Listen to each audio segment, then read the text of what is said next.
période. Pour en parler, je reçois sur mon plateau Julien Trocaz. Vous êtes secrétaire fédéral Sudrail, bonjour. Bonjour. Virginie Leguet, éditorialiste politique à France Info Télé, bonjour. John Christopher Roland, docteur en droit public et maître de conférences à l'université Paris-Nanterre. Déjà sur la situation actuelle, on annonce donc 9 trajets sur 10. Vous êtes déçu finalement de cette mobilisation? C'est pas ce à quoi vous vous attendiez? Non, on n'est pas déçu parce que la mobilisation va être très importante.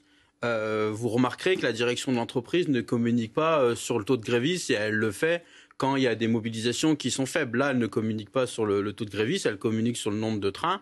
Nous, on trouve que la situation, le comportement de la direction d'entreprise est lamentable. Vous l'avez dit dans votre reportage, aujourd'hui, ils prennent tous les moyens pour casser la grève, pour essayer d'anéantir les revendications des cheminots, des cheminotes. On a des milliers de cheminots et cheminotes qui sont en grève depuis lundi dans le secteur, dans la filière commerciale. Il va y avoir les conducteurs et conductrices demain. Il y aura les contrôleurs et contrôleuses à partir de vendredi. Et quand on voit qu'ils utilisent, vous l'avez dit, cette indemnité de 50 € par heure pour casser la grève, parce que c'est le seul but, c'est de briser la grève. On voit bien que là, il y a de l'argent, il y en a en fait. Il y a de l'argent pour casser la grève des cheminots, des cheminotes, et ils le paieront. Ils le paieront parce que ces revendications, les revendications qu'on porte depuis plusieurs semaines, elles vont pas s'évaporer. Enfin, il y aura un 12 mai en fait, il y aura un 13 mai, il y aura un 14 mai, et on va continuer dans nos revendications. Et à un moment donné, Jean-Pierre Farandou et toute sa Dream Team devront se mettre autour de la table des négociations.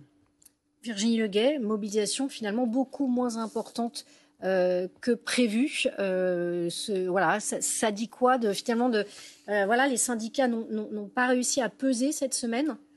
Alors, moi, il me semble que depuis le début, avant même que Jean-Pierre Farandou parle de l'utilisation de ces cadres réservistes qu'il fait travailler, à qui il donne des primes pendant la grève, depuis le début, j'ai l'impression qu'il n'y a pas autant de mobilisation qu'escompté. On parlait de semaine noire il y a encore 15 jours. Voilà, et dès le début de la semaine, on a vu que ce n'était pas une semaine noire. Alors, Jean-Pierre Farandou a pris ses précautions, j'imagine, pour le pont qui démarre demain et qui dure jusqu'à dimanche. Je ferai 2 observations.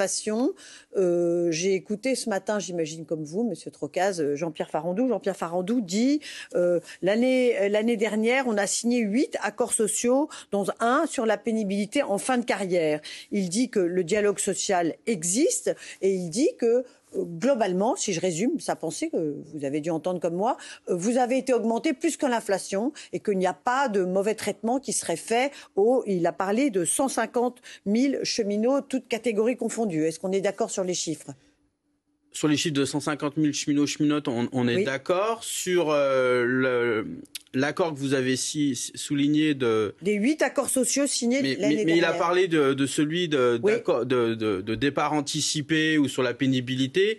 Il a la mémoire courte, Jean-Pierre Farandou, parce que si cet accord a été signé, c'est parce qu'avant il y a eu des conflits avec les contrôleurs et les contrôleuses et le collectif national qu'on évoque. Il y a eu aussi des mobilisations chez les aiguilleurs et aiguilleuses, et il a fallu des luttes avant pour qu'il ouvre des négociations. Il a pris l'exemple aussi des Jeux Olympiques et Paralympiques. Absolument. Il oublie que le 21 mai, il y a eu un conflit en Île-de-France où il y a plus de 70% de conducteurs et conductrices qui sont mis en grève, et ça avait été un avertissement et il a dû négocier. Donc Jean-Pierre Farandou, il a la mémoire courte, et Jean-Pierre Farandou, c'est quand même triste qu'il est en train de diviser le corps social cheminot alors qu'il va bientôt partir d'ici quelques semaines.